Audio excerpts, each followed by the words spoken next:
මුදියගේ හිටියේ මේ ගෙවල් වල. එක්කෙනෙක්වත් නැගිටලා හිටියේ නෑ මහත්තයා ඒ වුණාට.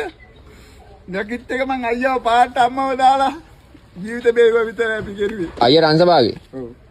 ඔය රෝද පුටුව.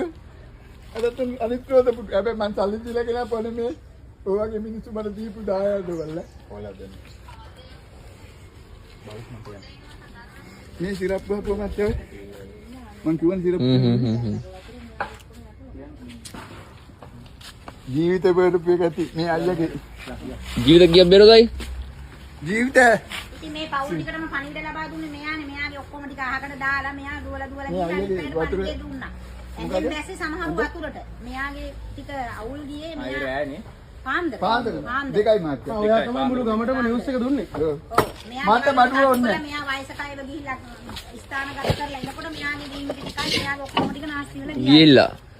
වාට ඔය දේවල් ලැබෙයි කවදා හරි. ඔව් මට ඒවා තියෙයෝ. ඔය දේවල් කවදා හරි ලැබෙයි වාට. මෙයානේ උඹලා කෑල්ලක්වත් කන්නේ මස් මාළු මොකුත් කන්නේ නැති මිනිස්සෙක් ඉතින්.